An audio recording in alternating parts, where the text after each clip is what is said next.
Did the government shut down this week? Is it because politicians in both parties refused to compromise? Or was it caused by one side rooting for our government to fail? I think we need to get the answer right if we want Washington to work better.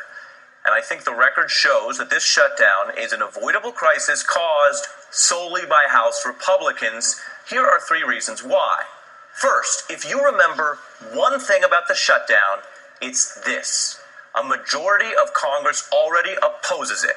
The Senate voted to avoid it, and a majority of the House would vote the same way, but Speaker Boehner never allowed that vote.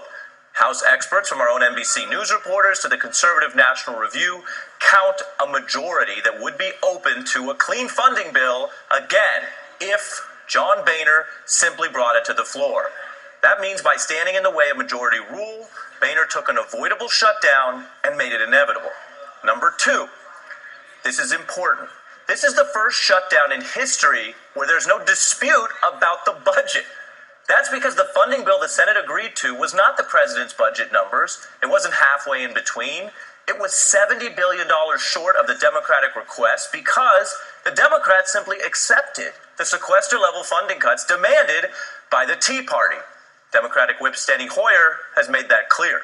What compromise are we talking about? We're taking your number. Your number. And you will not take yes for an answer. How sad. What a shameful day this is in the history of the House of Representatives. So do me a favor, if you hear anyone say both sides should just get in a room and compromise, you can tell them they already did that when Obama and the Democrats accepted these conservative cuts. And finally, number 3, the final reason we're here, Obamacare. You might be tired of hearing about it. I get that. I cover politics. But after getting the budget numbers they demanded, Republicans turned to blackmailing the president over Obamacare. I think that was a stupid, irresponsible, and futile plan. So do a lot of independent experts who follow Congress. And if you want to give Republicans the benefit of the doubt, here's what Boehner said recently about this idea. I believe that trying to put Obamacare on this vehicle risked shutting down the government. That's not what our goal is. It's pretty clear that the president was reelected. Obamacare is the law of the land. Boehner said those things because he thought there was no chance he'd have to adopt a plan that was so stupid, irresponsible, and futile. And then he capitulated. He was against this before he was for it.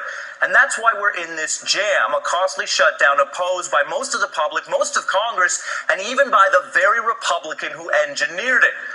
This is so strange you might not believe it if you didn't see it yourself. And maybe that's why some people are in denial and want to blame it on Washington being broken.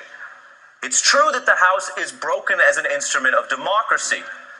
But look, if you come home to a crime scene, you don't just observe that a crime happened.